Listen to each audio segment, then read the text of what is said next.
Nesses tempos difíceis, a Fundação Dom João VI tem repensado a sua atuação e estreitado sua relação com o público e suas redes. Para isso, criamos um ambiente para promover e cultivar o desenrolar da história. Confira aqui na TV Zoom o Espaço Fundação. A Fundação Dom João VI tem a honra de entrevistar uma ilustre personalidade de Nova Friburgo.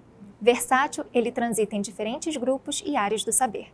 Seja numa vida dedicada ao legislativo, à escrita na imprensa friburguense ou na publicação de livros, seu prestígio é incontestável. Com vocês, Lúcio Flávio Gomes da Silva.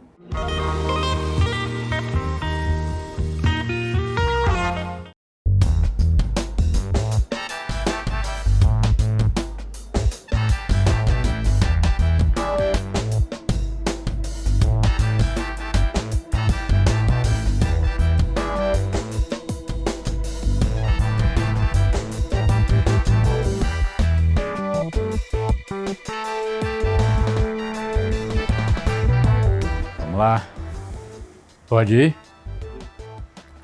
Bom, sou Lúcio Flávio Gomes da Silva. É Flávio, de vez em quando sai uma confusão por causa desse Flávio. Mas esse Flávio é um centurião romano que ajudou Cristo a se levantar num dos tombos. Meu pai leu essa história e ouviu a história desse centurião. Então resolveu botar o nome de Lúcio Flávio, sem o I. Eu sou filho de Adília Gomes da Silva e João Batista da Silva. Do lado paterno, eu sou descendente de português e de africano. A minha avó era negra, minha avó paterna. E do lado materno, sou dois portugueses que vieram para o Brasil naquela leva de português e se estabeleceram aqui em Friburgo. Tiveram uma loja de venda de flores ao cravo friburguense, muito famosa nos anos 50, 60. Estou casado há 52 anos. Com a mesma esposa, sempre brinco com isso, porque hoje quem faz 5 anos casado é quase que uma novidade. Mas dentro daquela formação que eu diria que da minha geração todos tiveram, não? Você tem que pensar primeiro na família, depois em você. Mas vivo bem, tenho 3 filhos. Lúcio, tem o meu nome, né? Lúcio Flávio, mora em Piracicaba, é corretor em Piracicaba. Flávia é professora do Estado, já trabalhou em diversas escolas, hoje está em Friburgo. E o Luciano, que trabalha com informática, também está trabalhando no Rio de Janeiro, uma firma do Rio. Tem 4 netos. Vitor Hugo, que é o mais velho, mora em Piracicaba, está fazendo mecatrônica, engenharia. Lucas Medeiros,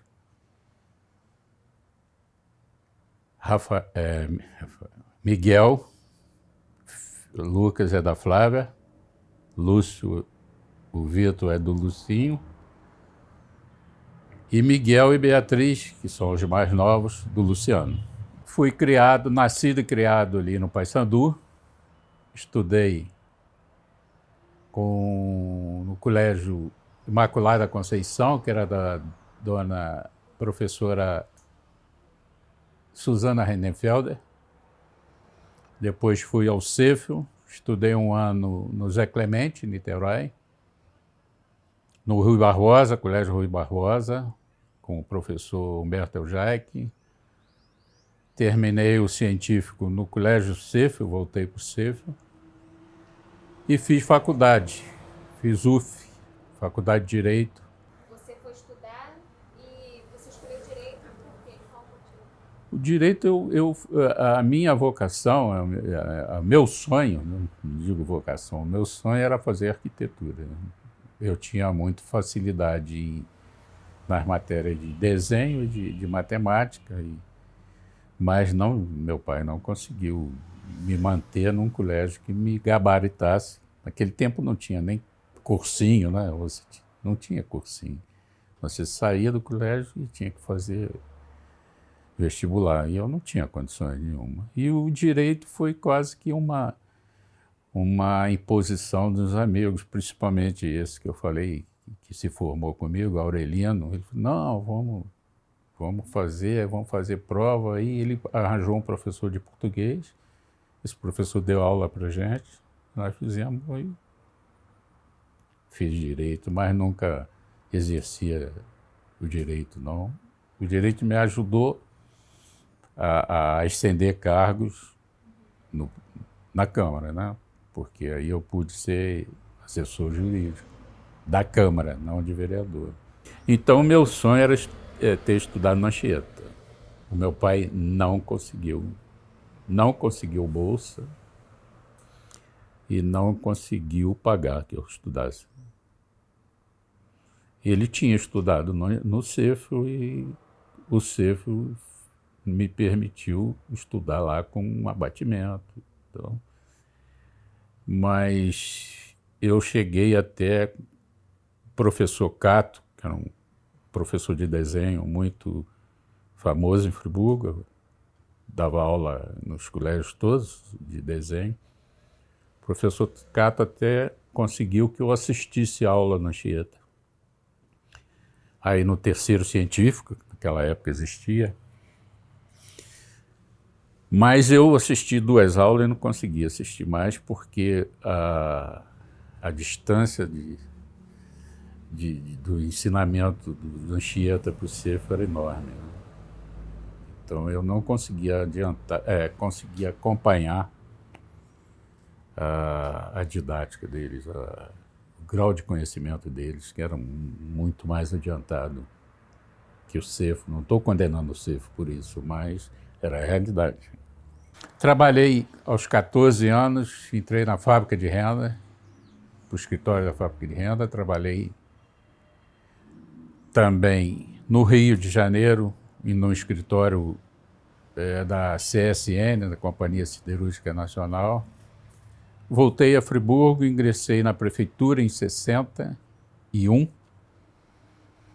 Depois de 2 anos na prefeitura, me transferi para a Câmara e da Câmara vivi até bem pouco tempo. Entrei como, não tenho vergonha de falar isso, entrei como zelador, servindo cafezinho, lavando banheiro, e saí como diretor da Câmara.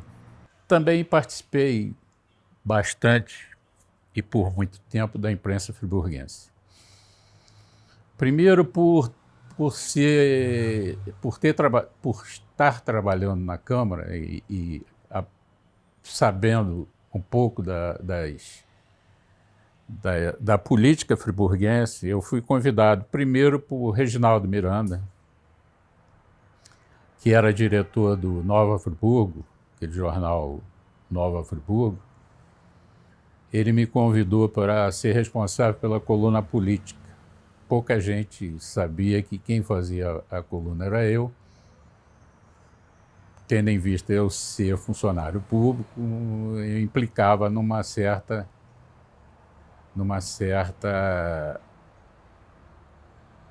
como direi, um certo impedimento, né?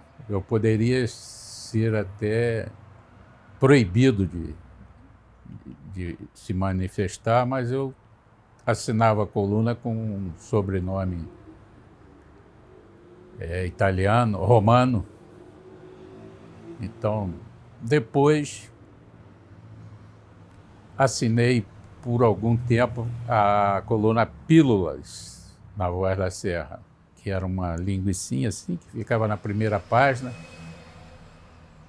a convite do senhor Américo Ventura Filho, senhor Neco, pai do Laércio.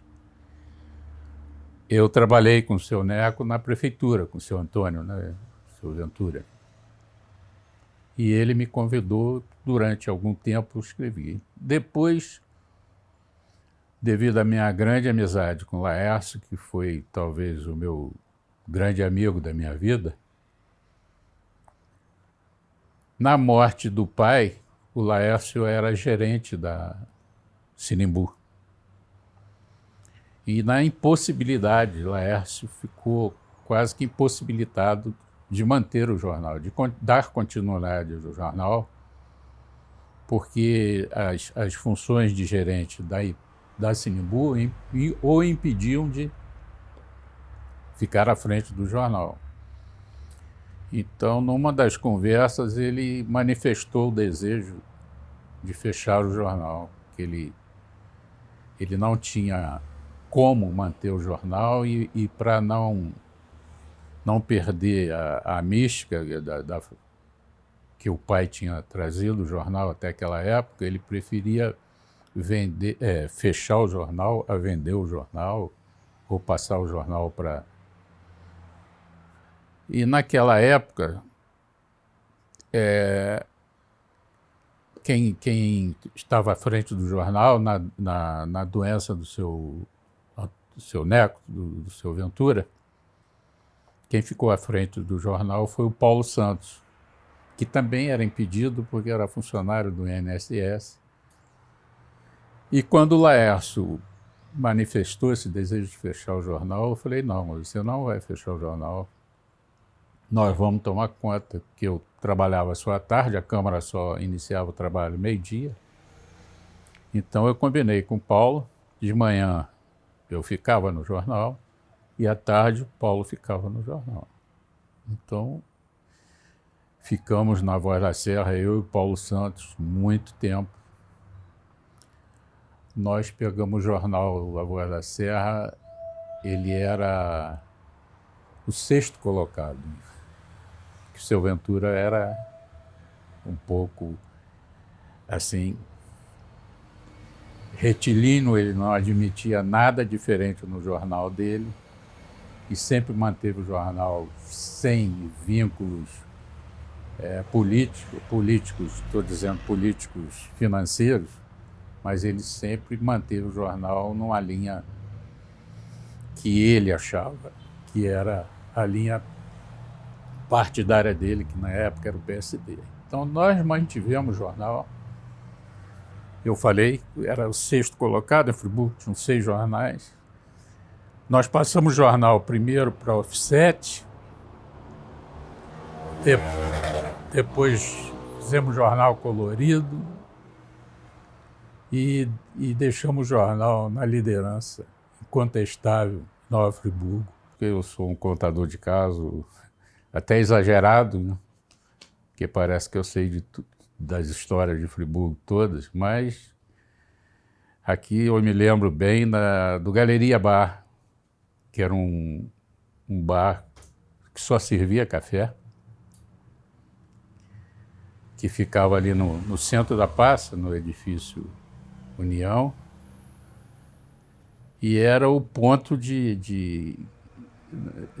seria o ponto de encontro de todo mundo, principalmente político e social, era no Galeria. Todos os acontecimentos de Friburgo surgiam no Galeria. Qualquer cheque sem fundo, qualquer traição matrimonial, qualquer briga, a notícia chegava sempre no Galeria Bar. Então, aquilo também nos tornou porta-vozes dos acontecimentos de Friburgo. Nós tínhamos uma mesa meio-dia, era o Frederico Cício, da Ferragem Zaga, Antônio Felipe De Castro, figura também por demais conhecida, era o seu Jofre Chalub, que tinha uma cerâmica, era o seu Antônio Ventura, seu Ventura, o Neco, era o Laércio, E mais alguns que de vez em quando formavam o nosso... Era o Saldanha também, Valdir Saldanha, que era oficial de justiça. E essa mesa a gente, todo dia, meio-dia, esse café era sagrado. Não só pelo convívio, mas também que a gente queria saber das coisas que aconteciam em Friburgo. Tenho um grande orgulho de ter sido diretor da Câmara Municipal durante muitos anos. A Câmara de Friburgo era uma Câmara invejada no Brasil inteiro. Ninguém entendia como é que a Câmara de Friburgo funcionava com 7 funcionários apenas. Todos 7 concursados. Antes do advento de assessorias políticas, a Câmara de Friburgo eram 7 funcionários somente. E a Câmara de Friburgo era exemplar, porque nós fizemos alguns congressos. Eu participava de servidores e sempre se falava da Câmara de Friburgo. Aliás, Nova Friburgo, agora eu já embalei. Nova Friburgo era uma cidade invejada no Brasil todo. E eu sou contador de história, voltando ao assunto. Estou com o livro pronto. Vai sair, está para sair há alguns tempos, essa pandemia está atrapalhando, em que eu passo para o papel os causos que eu contava na televisão, que eu participei, os causos que eu já participei, e os causos que me eram contados, alguns famosos em Friburgo. Eu passei isso para o papel até para estudar a história paralela de Friburgo, por assim dizer, que eu participei de alguns acontecimentos marcantes em Nova Friburgo. Teve um acontecimento até que saiu na imprensa brasileira com muito destaque, que foi um crime dentro da Câmara Municipal, e nessa noite, por essas ironias do destino, ou azar do destino, eu estava fazendo a ata da reunião, porque o responsável pela ata teve um problema familiar de saúde, saiu correndo e me pediu que eu fizesse a ata, e foi a tal reunião que houve esse crime dentro da Câmara. Isso também foi muito marcante na minha vida, porque foi naquela época como hoje, no plano nacional, naquela época, no plano municipal, eram 2 correntes, né?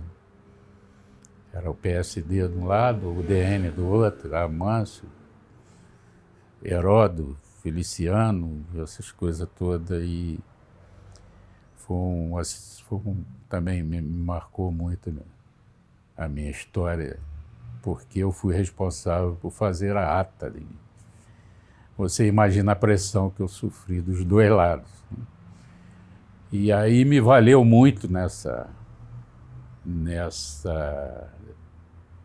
etapa da minha vida, me valeu muito a amizade com Laércio, porque o meu pai era político, então meu pai tinha um lado. E eu me escudei muito no Laércio, ouvi muito Laércio e consegui levar a efeito essa tarefa, que não foi fácil, não.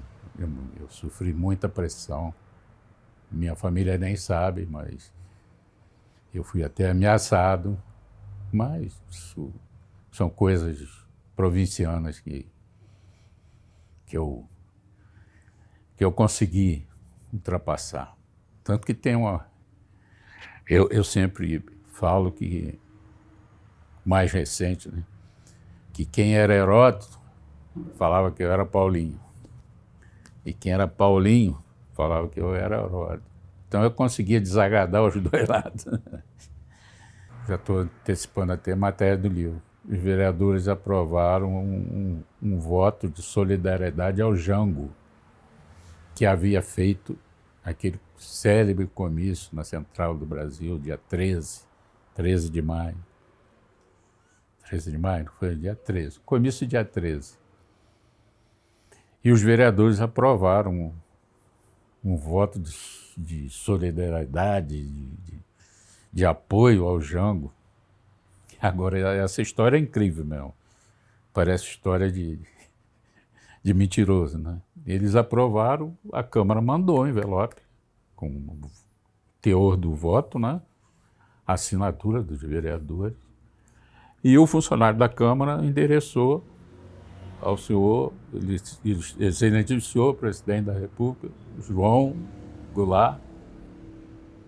O envelope, não abriram o envelope, veio um carimbo devolvendo porque o destinatário não era mais. O envelope não foi aberto. Talvez, se tivesse sido aberto, os 13 vereadores que assinaram o voto teriam sido cassados. Por incrível que pareça. Parece mentira, né? Mas eles não abriram o envelope. Talvez, se o funcionário tivesse colocado ao presidente da República, talvez não, eles abririam, né? Mas como foi o nome do João Goulart, o envelope voltou intacto. E os 13 vereadores que assinaram estavam morrendo de medo. Então, quando o envelope voltou, foi aquele alívio. Então, tem essas histórias, assim, curiosas, né? Da política. E você quer falar mais um pouco sobre esse acontecimento lá do crime que aconteceu lá na Câmara? Eu já manifestei ao Luiz Fernando, tanto ao Luiz Fernando quanto a Janaína. Eu vou deixar escrito, depois que partir. Fica lacrado igual o envelope do... Não, é porque ainda são poucos, são um remanescente daquele episódio, são mais de 4 pessoas. Né? Teve poucas testemunhas. Então, o mais recente que foi embora, acho que foi o de Seu Spitz. Vivos, eu acho que só tem Geraldo Silva, conselheiro, quem estava na assistência, que eram poucos também. Não tem mais de 4 pessoas. Mas eu já deixei escrito, já encaminhei para a Janaína, ao Luiz Fernando, não sei se a fundação, não sei se eu encaminhei, mas vou encaminhar a história do que aconteceu, né? Porque eu fui o nome mais falado durante o julgamento todo foi o meu. Eu tive que fazer ata. E nós prestamos depoimento também. O depoimento foi prestado lá em Niterói, na época era a capital do estado. Não foram tomados os depoimentos aqui em Friburgo, nós tivemos que ir a Niterói, na Secretaria de Segurança, prestar depoimento.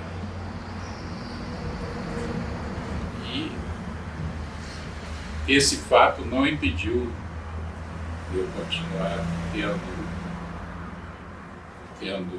respeito e não digo amizade, porque a amizade seria forte, porque a gente não era assim, tão amigo do Paulo Azevedo, que ele sempre me respeitou. E tive uma participação também, assim, para se destacar, que eu gostaria de destacar, é justamente no bolão. Porque até hoje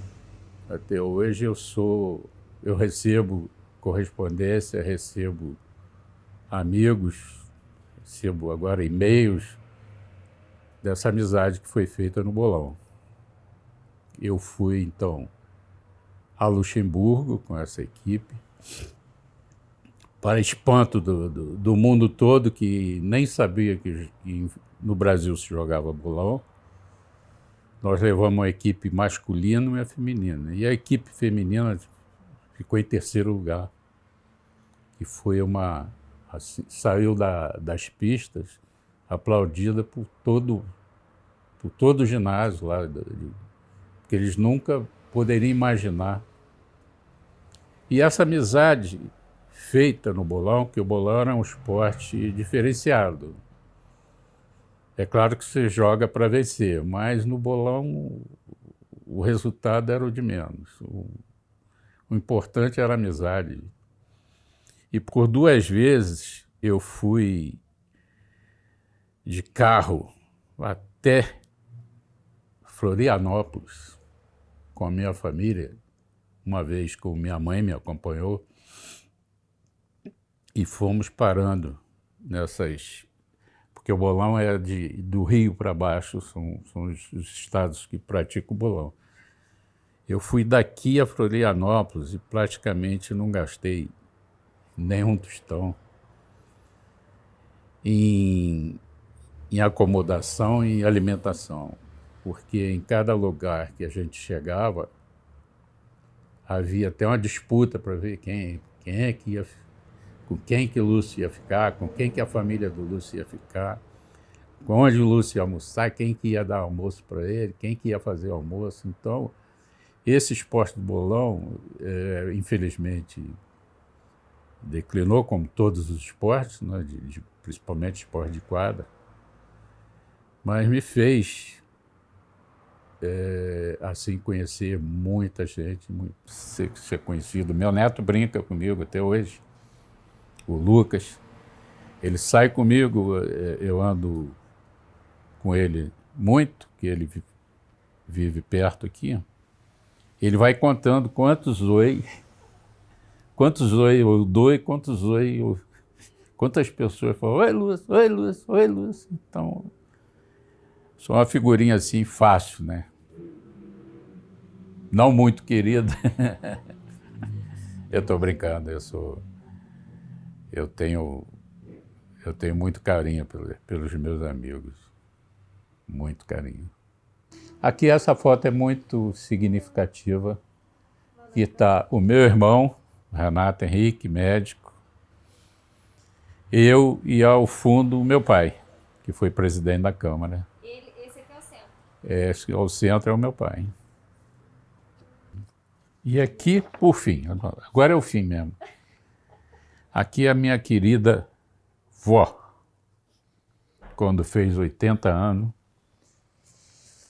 com a família todinha.